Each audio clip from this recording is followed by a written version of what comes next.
What's up, Meisterville? Welcome to episode 3 of the Creative Podcast. Today we have Mohammed Hoosen, right? Am I saying that right? Okay. Yeah. AKA, I just want to get your name right. Is it MoeLycaen? MoeLycaen. MoeLycaen. There we go. Yeah. Messed it up in I time. picked it when I was 13, so I don't blame you. Well, hey, I'm called Meisterman online, so I can't say anything about names. So Yeah. how are you feeling? How are you feeling today? I'm feeling pretty good. I'm getting work done, working on Kwezi. So that and campus work takes like a lot of energy. Huh? But it's been good. You work on Kwezi. I never knew that. Can you talk about that some more, please? Yes. As of the last volume 4, I Yes. helped out with some inking on that one. And then on this one, they brought me on to continue doing that. So I've been working on issue 13 and now 40. That is so cool. That is so cool.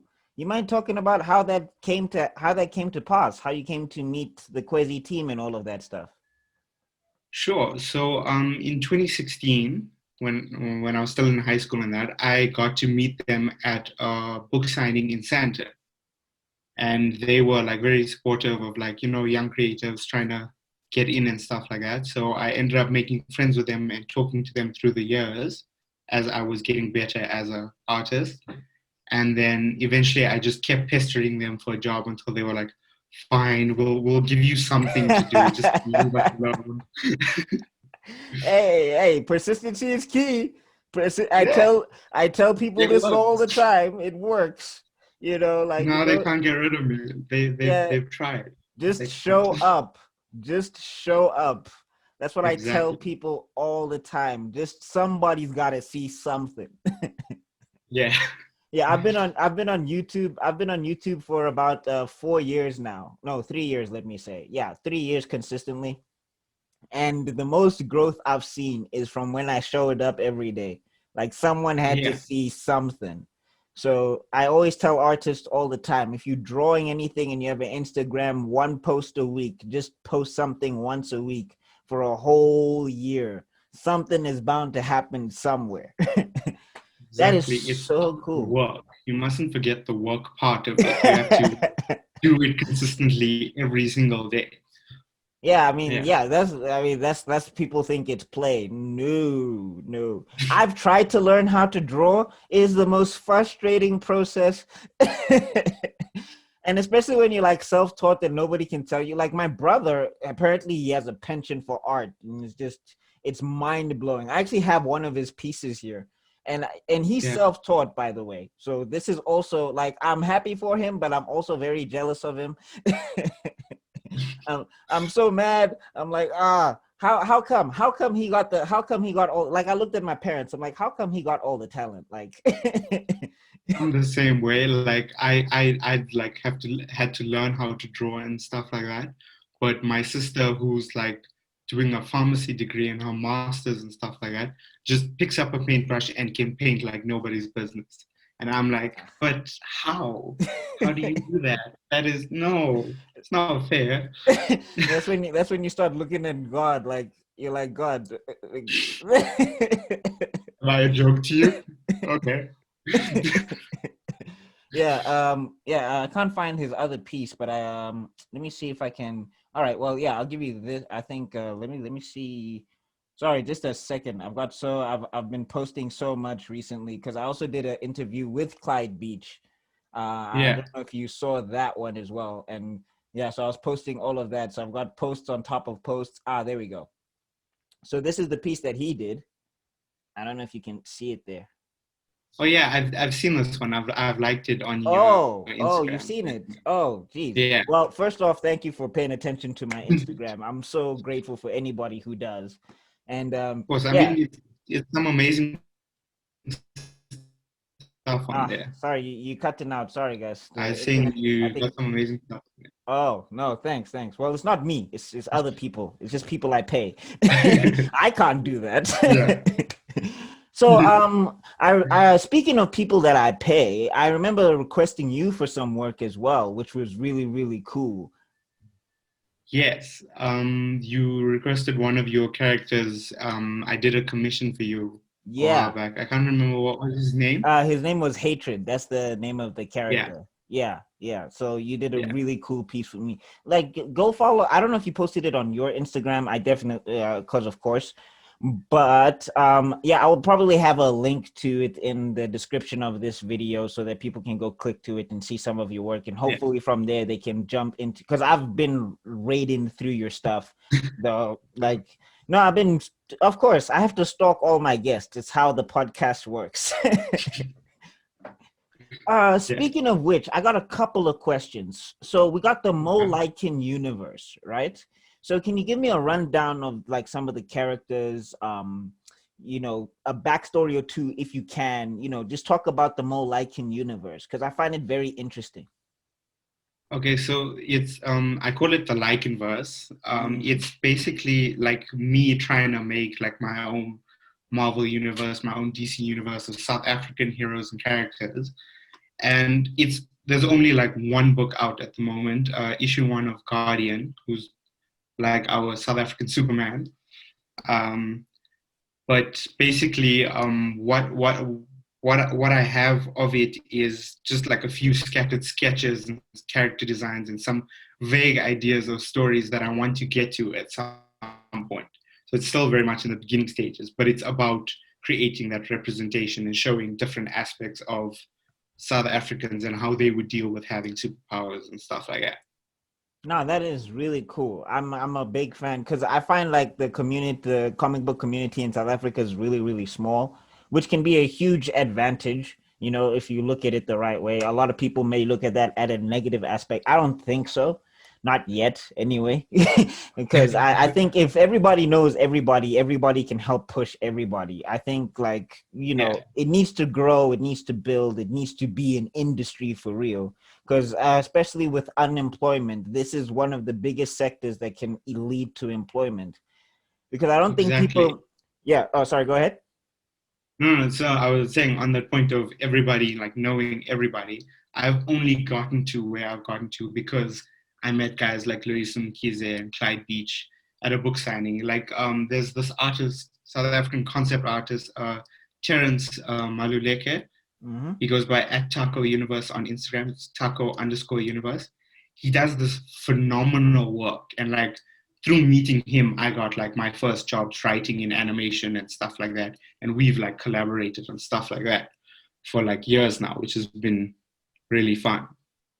So it's about meeting people. It's about going out there and not so much like meeting people with the intention of getting work, but meeting people with the intention of seeing how to collaborate and seeing how to elevate each other to the next level. Yeah, there was an interesting article that you there's an interesting article that you retweeted that I've retweeted on my Twitter as well about how to break into the industry, which first off you don't. Like I think when people say break into the industry, they think how do I work at Marvel and DC? Yeah, And I love those properties. I grew up on them. You know what I'm saying? Like huge Spider-Man fan. I actually tried to get a spider to bite me once as a house spider. And then when I found out how radiation worked, I was like, even if that worked, me and the spider would both be dead. So I'm not going to be having spider senses. And actually, superheroes have actually been very detrimental to me in a physical sense because watching Superman, I tried to stop a car once when I was 5 years old. wow. Did that go well for you? Well, I'm Are you alive, still so alive? I guess I'm alive. Still have my legs Yeah. and everything. But yeah, like I saw Superman stop a car in a cartoon or something. Like the bad guys were trying to get away, and this dude was speeding, and of course, me, my dumbass, so I was like, "Stop!" And apparently, he didn't. So that's Yeah, fair. I have like a ton of scars from trying to fly like Batman or Superman and like mostly just falling and like I've Uh, got a scar here from like trying to be the avatar because I was playing with like a rusty pipe, pretending I oh, was airbending. So oh. yeah, Ah, love Avatar, man. I love Avatar. Ugh. That made me want to do martial arts. I guess there was a positive because it made me want to learn how to do martial arts and science and stuff. And I always tell these teachers, hey, if you find a kid that loves comic books, teach them through comic books. My teacher Yeah. taught me geometry through a batarang. Like she literally put a batarang and she was like, find the area underneath this thing. And I was like, oh, hey, that looks cool, as opposed to just a triangle. It was just like, what am I looking at? That is so cool. I've never had teachers that cool. They were Ah, just like, she stop she drawing. was she was one and done. They fired her. She, it was like, oh, because yeah. So one thing I know that we share, because not a lot of people know this about me, which is going to come as a shocker to everybody else. But I grew up Muslim. I am Muslim. Yeah. Yeah, yeah. So Oh, yeah. So it was a CS. It was a CIS. Why am I forgetting the school now? Yeah, it was CIS, Central Islamic yeah. School, where I had that teacher who used the batarang, and yeah, no, they weren't tolerating that at all. They were like, no, no, no, no, no. What is this? Why does it have bats on it? So yeah, but I passed that year, so worked. Yeah. I mean, whatever works, whatever gets the job done. Like, Speaking of that, I didn't mean to get to that so soon, but I do want to get your like perspective on this. For me, growing up as a Muslim and being a creative, there was a clash. There was a huge clash in my personal experience. I don't know for anybody else, but for me personally, I know there was a lot of clash. Like I know there was like uncles and there was my dad. He was not big into comic books. I remember one time I came home from the store with comic books and I was so excited to read them. And did he not just rip all of my confidence to shreds? And I was like, okay, guess I'm not reading my books. I had to literally read them in secret. I felt like James Bond, trying to hide in corners and trying to see if Spider-Man gets out of the trap or whatever. Did something like that happen to you, or did you have a different experience from everybody else? I, I I had a bit of a different experience in that I got very lucky with the family that I ended up with because there was that little bit of apprehension, that usual Indian family of how are you going to make money out of this? How are you going to do it? But they saw like from a young age that this is what I wanted to do. And my mother also like saw that this is the only thing I ever seemed to do and seemed to put any effort into. So they ended up being very supportive, very motivational. Anytime I would go over to cousins' houses, they would just like drop a stack of paper in front of me and be like, do your weird little drawing thing. We're gonna go play outside and stuff like that. So I was very fortunate in that I have that had that support and still have that support to this day. When I did Comic Con last year, when I got a table at Comic Con, like nearly every single one of my family members showed up and was like, "What can I buy? How can I support? How can I like help you with this thing?" Because they saw that nothing was going to stop me from doing this. Nothing was going to tell me from that. So there was like things like little clashes and questions they asked. They said, keep these things in mind, think about these things. But overall, they were like, if it's what you want to do, go for it. Just make money. As most Like, parents would especially in say. an Indian family, as long as you make money, as long as, okay, we're happy, we're good with that, you know? All right. No, that's cool. That is a great story. And I just want to say, if there's any parents watching this, or if there's anybody, who's watching this at this particular time, please like keep that in mind. We can make money. Like, don't worry about that. We can be as professional as a doctor and we can make all sorts of money. So if your kid is into those things, yeah, I mean, I don't say that that whole thing of, because my mom now is doing that, and my sister now and my dad now are Yeah, doing things like keep this in mind, keep that in mind, which is good because you can't yeah, just be flaky as an artist and expect money's gonna exactly. fall in your lap. That's this is not it's not how life works. Like, people don't just throw money at you because you're good. But I Yeah, do think that if they're encouraging you while keeping that in mind, it's a great combination to help propel you forward in whatever career that you're chasing. So I just think parents, don't shut it down. Like, ask questions, and if they can answer it, then they're serious about it. Because that's how I yeah, personally take somebody seriously, is that if I ask questions and you answer me, then I know you're serious about what you're doing. Whereas if you're just like, I don't know, maybe, Then I'm like, okay. Absolutely. Yeah. All right. Moving on though, Comic-Con Online is happening right now. And right now, we're getting to see a lot of people putting their digital stores online and everything. And I know you said you have the one issue out, and you are Yeah. open. I don't know if you're open for commissions now, but you do commissions and all of that stuff. Yeah. But what I wanted to ask is there any place where we can find the book that you're talking about? I do have plans on releasing a digital version of the book on Gumroad, which is like this place where you can put up like PDFs and sell books and stuff like that. But at the moment, I've been very like preoccupied with a lot of paying work, so I've had to shift my focus to that, and I'm also studying at FLITS, so I've like had to split my time between those two. That's why I'm also not taking part in Comic Con online this year, is because I've Mm. had to focus on that, focus on getting Kwezi out and like helping tell the next chapter of that story and focus on those things at the moment. But probably by the end of this year, I will have the digital version up. I just have a few things to sort out, like and refresh and stuff like that before I put it out there. And then I have been working on the next issue that I'm thinking should also be put online before I like do physical prints and stuff like that. Oh, okay. No, that's cool. I mean, personally, why I'm asking is because I do a lot of reviewing of local comic book content because my audience is more overseas. Like a lot of my Yeah. people who subscribe to me are in America, they're in Canada, some are in China, some are. So I'm like, okay, fine. If that's the case, then let me take South African stuff and push it to the world versus the world pushing stuff to South Africa all the time. Because I mean, Black Panther was cool. I love Black Panther. R.I.P. Chadwick Boseman. I love Black Panther. Love it, love it, love it.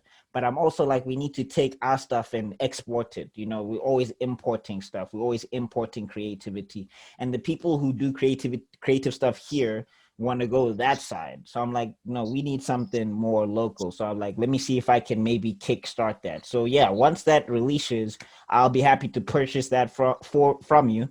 I can't speak now.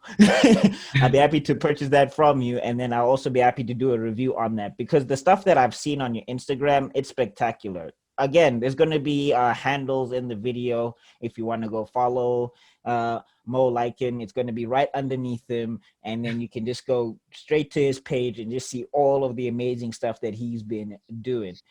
So yeah, what was the, if you can remember, what was the thing that inspired that want to made you to draw, or did you just pick up the pen and just start drawing? Like, was there a certain moment of clarity where you were like, oh, this is it, or was it just I'm just drawing to draw right now? Honestly, I'll just never imagine doing anything else. Like, because I grew up in front of the TV, I grew up watching a lot of cartoons, a lot of Disney, and all these kinds of movies and stuff. So, like, the feeling I got when I was watching that and seeing the magic like unfold in front of me, I was like, I want to do that. Whatever that is, I want to do that for the rest of my life. And I just like never changed my mind. The what I called it at different points like was like at first it was I want to make cartoons. Then I got a bit older and I was like, oh, it's called animating. I want to animate. Then I actually saw the work that goes into animating and I was like, can't do that.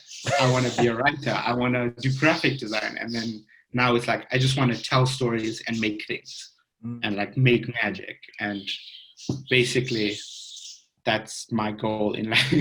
That is cool. So you're studying art at Wits then? Am I I'm right? studying in a course that's game design, technically. So I'm Oh, learning about like building games, and next year we're going to go into programming and stuff like that. oh. But the other classes that supplemented do touch on storytelling and making comics and stuff like that. Ray Witcher, who's also another big guy in the South African comics industry, is one of the lecturers. And at Comic Con last year, he's like took me aside and was like, "You need to come study with me. You need to come like do the stuff." So then I put in my application and stuff like that, and we've been doing that this year. That is so cool. I bought stuff from Ray Witcher. Actually Yeah. I'm trying to get him on this podcast as well. Trying to get everybody on the podcast as well. That is so cool. That is so cool. So you're making games, right? And I just thought of this just now, and I thought it would be an interesting point. So, with the gaming industry in South Africa, what do you think it would take, in your personal opinion? Because I think we can have an industry if we really push for it. Because again, that's another crazy avenue that makes a ton of money. And I'm in programming myself. I'm a programmer by day. That's my day trade. So I've been Yeah. following all of this stuff as well. But now you're actually studying game design. What do you think it would take for it to be a real industry, for us to have real developers in South Africa? Honestly, I'm not sure. I am pretty like a bit of an outsider to like the gaming industry and gaming culture in general. But from like what I've seen of what they're teaching us and the people we have access to and stuff like that, I feel like it wouldn't really take much because all the things are there. There are people who know how to do it. There are people who are doing work for international companies that are based out of here. The only thing would be probably like money and funding and the right kind of infrastructure to start being built, which is Ten, pretty much the same thing for South African comics. Tenderpreneurs. Hey, tenderpreneurs. You guys watching? Tenderpreneurs, tenders. Like that's just one. Just one. Just one tender, and then we can get this thing started.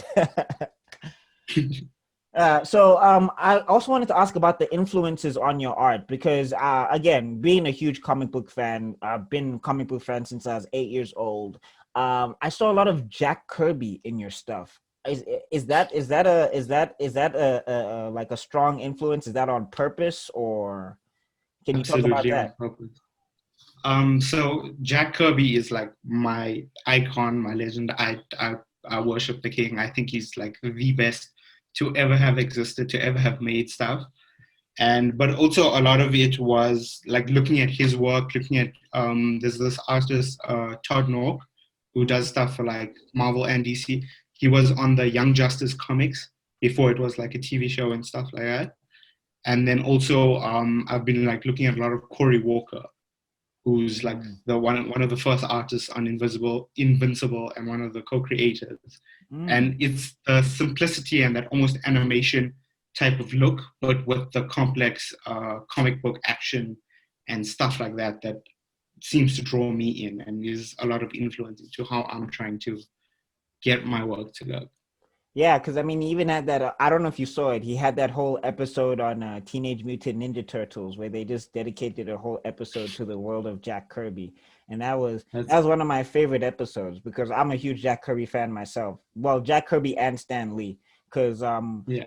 my when I started writing, because I'm writing a comic book right now, I basically have 12 issues written. I just needed to be drawn. But yeah, the Stan Lee was a huge influence in how I made a lot of my stuff. And I was like, yo, it would be really cool to get the Jack Kirby style. So when I saw your style online, and I was like, okay, I can really get a character out of this guy. And then when I got that character shifted around a bit, a lot of people were excited for that. In fact, somebody from America, his name is Big Irish J. He actually commented that it was a really dope art piecework, and I was like, yeah, you should probably commission him for something, maybe. Yeah, Yeah. maybe. Yeah, go ahead. Currently, my commissions are closed because of like Yeah. deadlines and stuff like that. I'm trying to get done through to the end of this year, but I am open to doing like all kinds of stuff Yeah, like no, that. definitely. And you definitely have the skill for it. So, we touched on it a little bit earlier about the whole process of drawing and how frustrating it can be. So I'd like you to give me like the biggest pro you've seen from drawing and the biggest con, basically. Just like, what's the thing you enjoy about drawing the most, and what's the thing you enjoy about I can't even speak now. Why is my tongue failing me? Yeah, what's the thing you enjoy the most? What's the thing you enjoy the least when it comes to art and drawing and all of those things? It's different. It depends on like what I'm drawing. Like if I'm working on Kwezi, I actually enjoy inking a whole lot more because that's most of what I'm doing. But it's like picking these lines and getting to take what Loiso has put on the page and like just flesh it out and make it look clean and neat and stuff like that. But when I'm inking for myself, I'm like, I hate this. This is so boring. Like it's just because it's me just going over my work again and Mm, again. So it depends on, like, it literally depends on like who I'm doing it for, how I'm doing it. But in general, I usually like the final image. I like when everything has come together and the whole picture can be seen and everything is like what I was seeing in my brain when I started. But I think the toughest part would be like the mundane aspects of, okay, I've already sketched it out, but now I've got to like kind of flesh it out, ink it, and then I can go to color and make it look like what's in my head. Nah, yeah, because I can attest to that as a YouTuber. Like, as a YouTuber, like the best part is when I'm filming the video, because then I have like all the ideas, and I'm like, ooh, I'd like to do this, and ooh, I'd like to do that. And then when you have to edit, you've been sitting there for like, I've literally done an edit that took me, I think I want to say 16 hours to put Wow. together. Yeah, it was like a 20-minute video. And I was just like, oh, let me add this. And oh, let me add this. And then I'm looking at myself and I'm like, ah, I hate myself. Why did I add that? Why? This is taking forever. It's never going to get done. Never going to get it out. I hate I'm the this. same way with like my writing side and my drawing side. So I'll write a script and I'll be like, this takes place in a big classroom. There's a big wide shot. You can see all the kids. Then I actually have to draw all those desks over and over again. All this, and I'm like, nope, nope. I hate myself. Why do I do this to myself? No, no. Yeah, no, it's the worst. It's the worst. Like for me, I think like the editing process, like a lot of people look at being creative as this fun thing. And I mean, it's great. I'm never going to downplay it. I want this to be like podcasting, comic booking, talking about comic. I want that to be my main source of income. Like the day that I can generate 10,000 from this, I'm quitting my job. I'm like, goodbye, see ya. I'm tending in my resignation, and like people are gonna be like, "What? What happened?" And I'm gonna be like, "No, I found my passion. Thanks. Like this was great, but no more." But yeah, the worst, I think the worst part is the mundane part where you have to put everything together to make it be what it was in your mind and all of that. So you've been talking Yeah. about animation. Like you've been talking about animation. Is that an avenue that you might want to take in the future? Because I definitely can see something like Guardian being like a feature cartoon of some kind.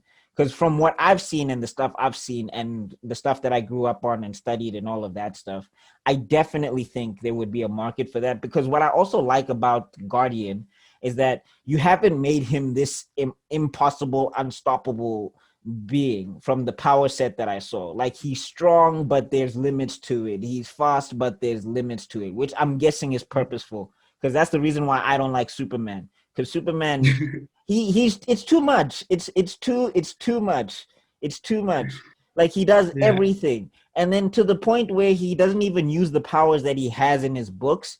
Because like I'll see him fight Lex Luthor, and I'm like, you have ice, you have wind, you got speed. Lex Luthor should not be a problem. And then everybody goes kryptonite, kryptonite. I'm like, he can wear a lead suit. Batman did it when he had Superman's powers, so it was too Yeah. much. So yeah, but is that an avenue you want to take in the future? Um, it's kind of already like a thing that I'm like working on, because a lot of what I do is I write for animation.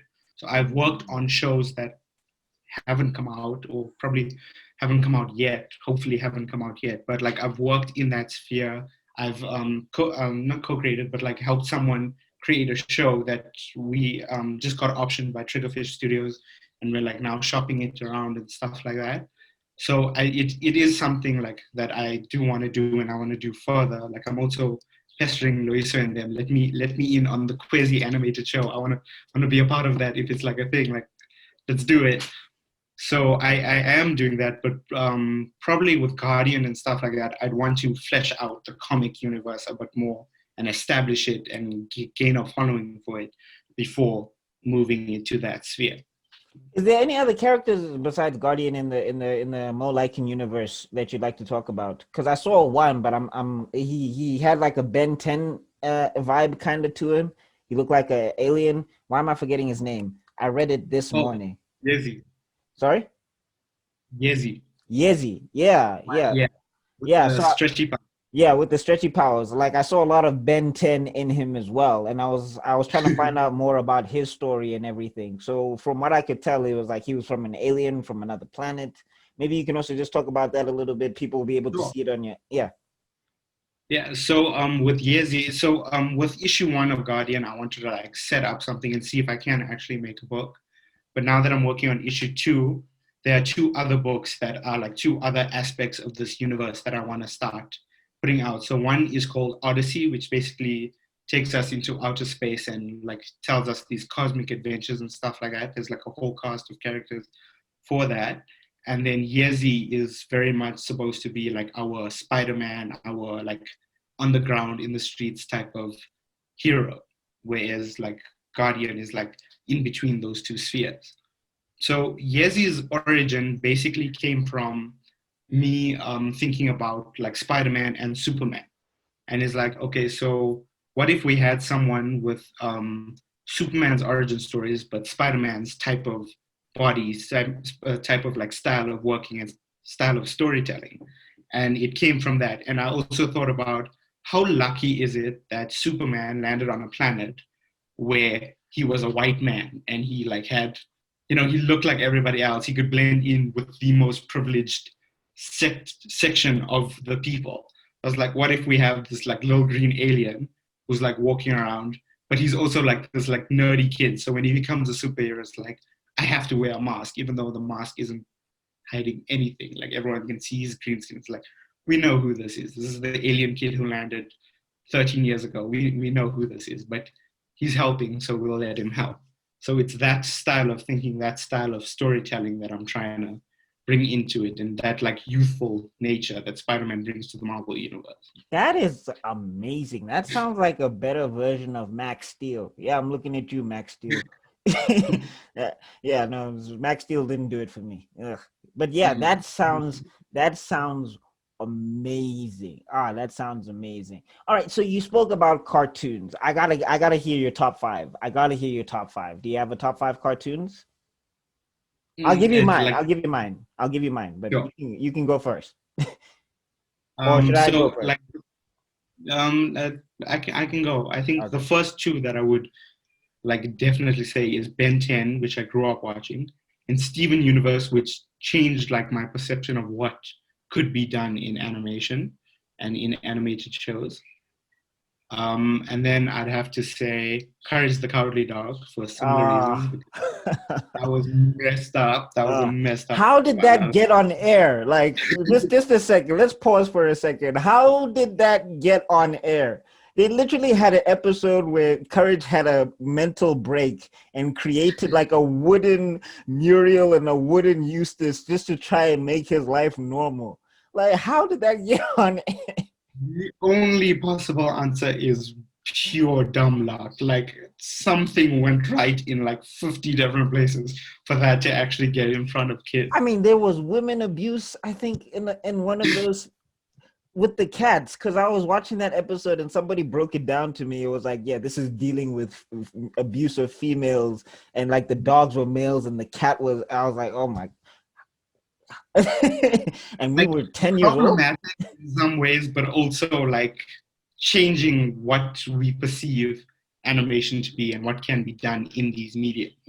No, Uh, definitely. Animation changes the world. People refuse to admit it, but like geek culture and geek media, the flip phone, like the flip phone that was a big thing, that came from Star Trek. So yeah, yeah. yeah, don't sleep on animation and don't sleep on this geek culture. Anyway, sorry, I interrupted you. You said Um, three cartoons, I think.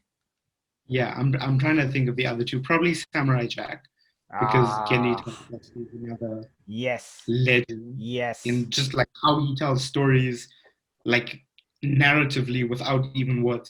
No If you made words. Samurai Jack silent film, it would still play just as good. Like that was amazing to me. Like he barely talks. Like he barely talks at all. And there was no like outlines on the characters. There was no hard lines and everything. And the action was just I'm currently playing the video game right now. And season Yeah. five, what about season five? Season five was so good.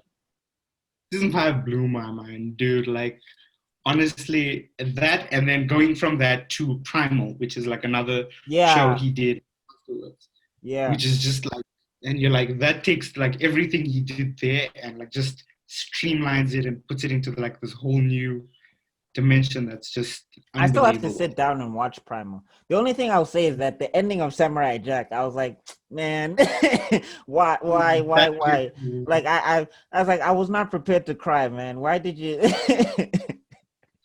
But it literally like pulls everything, gets you to him like winning, and then he like rises, and then he just drops you emotionally, and then he's like, okay, goodbye forever. This is uh, the end, uh, everything. And Yeah, no. I'm hoping the game ends a little bit differently. Like I'm biased. I know people want to go. It was a story device and it was bold, but I'm like, no, I like happy endings. Like I'm a big believer in happy endings. I'm like, because like for me, like life is so stressful already. There's so much stuff weighing you down. It's like so when your heroes like, but I definitely don't believe in giving heroes easy passes. Like I don't think like Definitely. characters should have easy stories. You should definitely go through something, but on the other side, you should triumph. Is basically the formula that I like. So when he did Yeah. that, I was just like, man.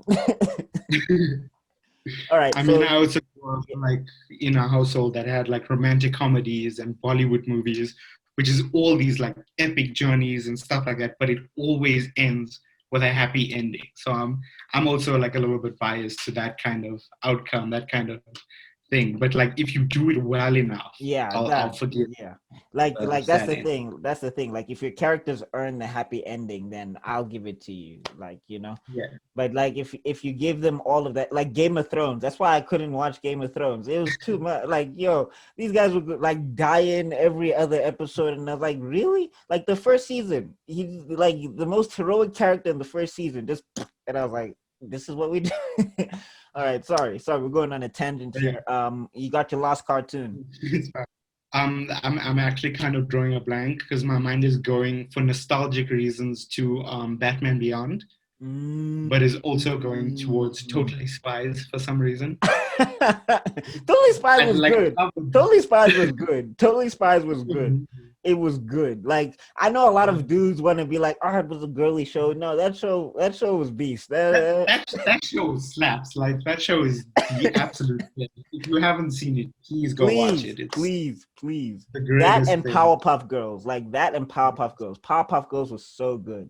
All right, so I guess it's my turn. Not the new one, No, the we old. want OG. No, the new one. I don't know what they're Same doing. thing with Ben 10. Go for the original. New Yeah, one's yeah. kind of like I think yeah, after Alien Force, they just lost it. After Alien Force, I think they just because when they made him a public figure, like okay, this is gonna be spoilers for anybody. So yeah, I'll put a chapter. You can skip ahead in the podcast. But basically, what they did is when they made him like a public, he was famous across the world now, and everybody knew he was Ben 10. That took away a lot of suspension for me. Like I liked it when they were a clandestine group.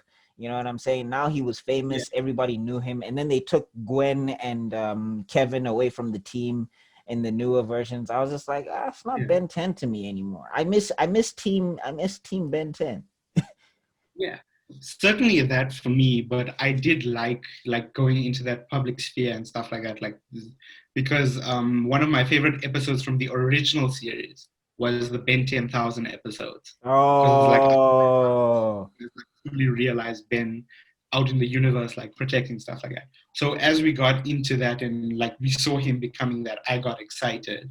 And then with Omniverse and everything they did to like close things out, I actually really liked how it ended. The thing for me, like I don't like, is maybe the reboot now, because now it's like trying something different that definitely caters to the audience of today, but it feels like someone has taken my toys and drawn all over them and messed them up a little bit. And it's maybe just that's it. Maybe that's it. Maybe because you're yeah, right. The Ben 10,000 episodes were actually really good, where he was a intergalactic figure, I guess. So yeah, I guess maybe they could have done a better job with the reboot. Yeah, but now we're just sounding. my dream is still to do a Ben 10,000 show, like in the Uh, style of the original series and stuff like that.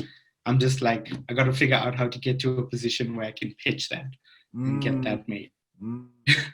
No, well, I hope this helps. I hope podcasting. I hope promoting your stuff. I hope promoting your profile. I hope that really helps. I mean, that's the reason why I'm doing this. All right, so Yeah. top five for me. Okay, so number five. I think I'm gonna go Kids Next Door because Kids Next Door was just that was my dream as a kid. I wanted a tree house just because of that Yeah. show. Who was your favorite though? It's got to be between number one and number five. Uh, I'm number four, like all the way. Like No, number four was I good. thought it Number four was was. good. Number four was good. Like I loved number four with him and his hoodie and his Australian accent. But yeah, number five, just the storyline they had with her and her sister, where her sister was like a Yeah. former kids next door person, and she had to fight her sister. Like that stuck it out of my mind. And number one, because Yeah. they made him bald. That was the first time I saw a bald kid. And I loved his boots and everything and that opening. Yeah, so I gotta go number five. I gotta go Kids Next Door. Um, Number four, I'm gonna say Teenage Mutant Ninja Turtles, like Which one though? 2003, Oh 2003. yes. A lot of Yeah. people skip the 2003 one, and I'm like, why? It's the Why? best. It's like Why? so comic accurate and so amazing. Like, Oh man, it was so good. I think it's because people can't they can't comprehend the Master Splinter origin. Because it uh, is weird. It's weird. He was a rat that knew jujitsu and ninjutsu, and then he grew up to be a human-sized rat that knew. So I think a lot of people, but that I mean, kind of works. It like works for that style and that era. Like yeah. even the Batman show of that era, that 2004, the Batman, like it was very much of very comic book esque, and it like fits into like what they were trying to do then. Yeah, I actually also missed that show as well. The Batman was also pretty dope. It's also pretty slept on as a Batman show, I think, Yeah, as well. Like a lot of people, because I mean, it's not traditional Batman, but it's still Batman. So like a lot of yeah, people look at it like, nah, he's too jokey. He's not broody enough for me. I'm like, Batman doesn't have to cry all the time. He doesn't have to yeah. cry all the time. He can smile sometimes. Like let's let him smile. Yeah, Yeah. but definitely the 2003 Turtles, because even the 2012 reboot was really good. I really loved the 2012 reboot as well. Yeah, but I mean, always 2003, and they had the best voice actors for me. Ah, Yeah. number three. Yeah, I'm on number three, right? Yeah, number three. I'm gonna go Static Shock. Static Shock was Oh, Static Shock was one of my favorite WB cartoons. I watched that every day. Oh my gosh. Yeah. All right. Number and what's this? I got a retweet from Phil Lamar once, so I was so excited. I was like, yes. that's so awesome. Number four. Now this is, I mean, number two actually. Sorry, number two is a hard spot. Number two is a hard spot. Because I have like three cartoons in my head right now. I'm gonna make it a tie, like Spectacular Spider-Man and the animated Spider-Man series. So that's the tie, because Spectacular Spider-Man was really good, even though it was only two seasons for some dumb reason. Don't know why. It's money reasons. It's ah, like figures and toy sales and stuff like that. Money ruins And everything, man. yeah, of and it was around when Disney bought like Marvel and stuff like that. So then they made their own Ultimate Spider-Man show. Yeah, So which was nowhere near as good. Josh Keaton yeah, is my favorite Spider-Man, but I think also the animated series, the yeah, 1995 animated series, which still has one of my favorite intros to today. So that's definitely going to be number two. And then number one will have to go to Samurai Jack. Number one is just gonna have to go to Samurai Jack. Samurai Jack, that changed my, that made me want to be in like nerddom yeah. like that. Like that was my cartoon. I rushed home every day from school to watch Samurai Jack, and I broke so many rulers. I broke so many rulers trying to slay Aku. My mom was so irritated with me because I'd just be running through the living room. So, like even now, when I have an umbrella or something in my hand, I'm still kind of like trying to be Yeah, a still. samurai. Like the hand just goes. And I also want to say this. A lot of people want to criticize Samurai Jack because they're like, how could he even beat Aku? Like, Aku's over. It's like, it's the sword, dude. Aku can't touch the sword at all. Like, people think just because he can blast the sword or whatever. No, he can't touch it. Like, any part of him that touches it, he's going to be in extreme physical pain. So, yeah, stop it with that. They determined that it's the sword. Like, leave it alone. like they show the origin. It's not just a sword, like it's a freaking magical sword, like Odin and Ra and like all these gods like forged the sword and gave it to like Samurai Jack's dad to fight. That was one of my favorite episodes. I think that's like top 10 in my episodes when Samurai Jack's dad, like that was, it was so raw. It was so like, I know there was no blood or anything, but it was so raw and so hardcore. It felt like you, like if you watch the movie 300, like it was like 300 with one man. That was just, it was most epic. And I love that armor of his. That armor of his was so amazing and all of that stuff. Yeah, man. The Samurai Jack. design, like the world in Samurai Jack, is like you. It feels like a whole world. Like everywhere you go, it's like different influences, different things, and it's just Yeah, like phenomenal. different things from different cultures, and it still meshes. Like the past would be there. Like he had Shaolin mixed in with talking dogs, mixed in with the robot, and it all worked together amazingly for for 5 seasons actually. Yeah, let's Yeah, say for 5 seasons. That was like Gennedy's a monster to me. Like Gennedy is one of yeah, my favorite like creators of all time. Like anything he does, I have to be there. Which I mean, I'm watching Prime right. I'm Primal. I'm about to start watching Primal right now. It's just because I've been busy with other stuff. But yeah, Primal, I need to sit down and I need to actually watch that show because Gennady is just, he's a monster. yeah. He also did Dexter's Lab. Like Yeah, that was. right. Him and I Butch Hartman. I think Butch Hartman was there as well in Dexter's Lab. I think think so. so. Yeah. But I'm not Because I remember him sure. talking about it. I remember because I'm also a big Butch Hartman fan as well. So yeah, Oh, bonus sixth show to my list, if I can yeah. add one. Danny Please, Phantom, please. just for like the visuals and the story and all of Danny Phantom. He's a phantom. Yo, Danny Phantom, he was just 13 when he first filmed it very straight. Okay, I'm gonna start singing the whole thing now. Ah, it, man. I love that show. I love that show. Danny Phantom was just, it was the greatest. And I Yeah, was, and I mean, not to be against Fairly Odd Parents, not to be against, because I loved Fairly Odd Parents as well. But I was like, Fairly Odd Parents can get 7 seasons and Danny can only get 3. Like I think he deserves 2 more seasons. Like let's get him 2 more seasons. Come yeah. on, guys. But Because we need to I wrap think that up. it comes from like the era we grew up in with those like boys cartoons. Because I know like for Fairly Odd Parents, the episode that is my favorite is that one where he like goes into the TV. I can't remember the name. Oh, Check- where they channel hop, Yeah, and they go to and then different, yeah. when the specifically the scenes where they were like in an anime style show that was like Dragon Ball Mm, Z, and it mm. was like that. Like as a kid, I was like, "This is so amazing." So it's Ah, like that era and that like taste yeah, of. yeah.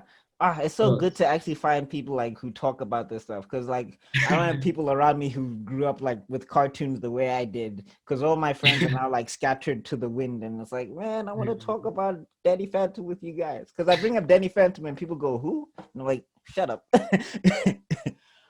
Stay away from those people. They're No, uncultured. I blocked them. I blocked them. Like as soon as if you message me on Instagram and I say Danny Phantom and you don't say he was just 13 when his parents built a very strange machine, I'm like, nah, we're not friends. We're not friends.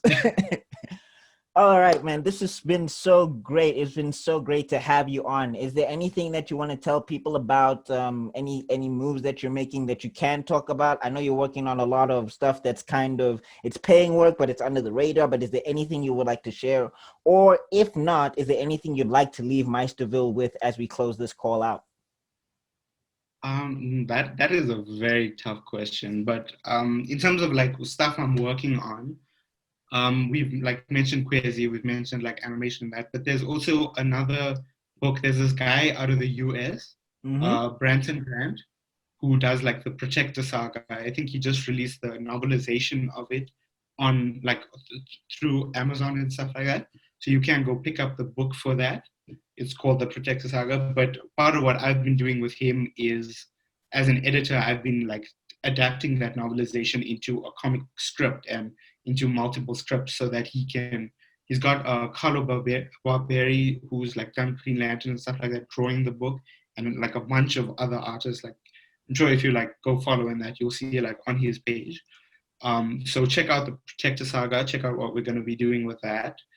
Buy Kwezi when it comes out. Go back and buy all the other ones, please. I own And all of them then right now. yeah, and then if you'd like to like keep up with like anything as they come out and the next moves I've been making with the MoeLycaen verse and stuff like that, follow me on Instagram. I think my stuff should be down there. And like as things come out, as opportunities to release these things come out, I will keep you guys informed. And then Please follow him. Please.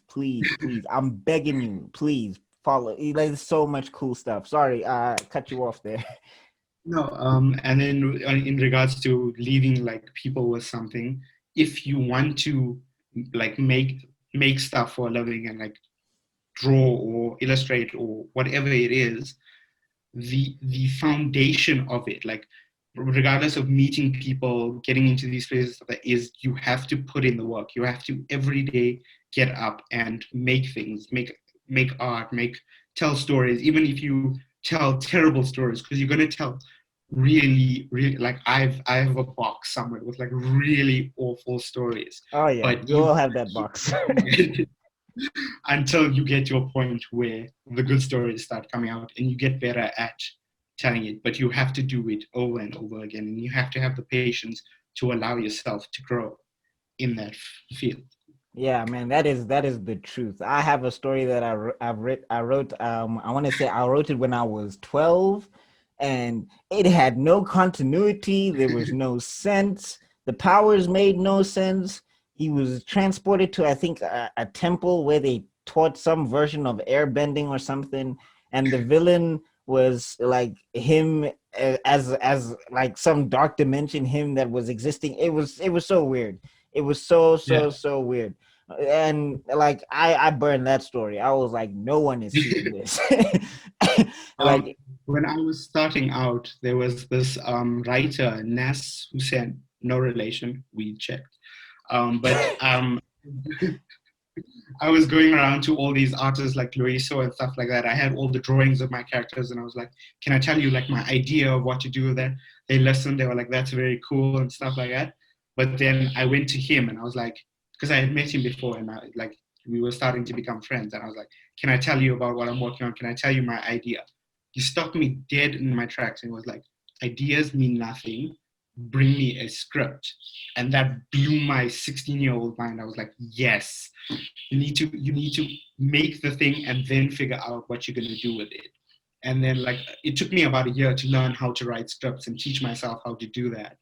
So when I went back to him after a year, I was like, here's my script, here's the thing. And he was like, this is amazing. And learning how to write scripts, when the opportunities with like the animation stuff and that came along, I was prepared because I knew how to turn it into a script and like make a physical thing in order to present to people. So get that done, like learn how to do the things. There's so many resources out there, even if you're not studying, even if you're not doing anything, like you can learn. The access is out there.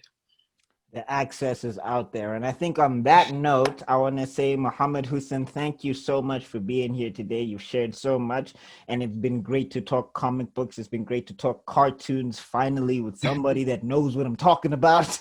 And you certainly carved out your own style for yourself. I know you're working with Loiso and them, and it's great what you've been doing there. I didn't know that about the fourth issue, and I can see the inking now on that cover where Kwezi is just super sailing out and all of that stuff. That cover is really strong. That was not me, but Oh, if you go like the Comic-Con exclusive cover and like the cover of the first yeah. issue, volume 4, that one was me, and then the Oh, okay. pages. No, but even those ones were really, really Yeah. powerful. So of course you've chosen the right profession. You know what I'm saying? Like Yeah. you've definitely chosen the right profession skill wise, because there's a lot of people that have passion, but they don't know what they're doing.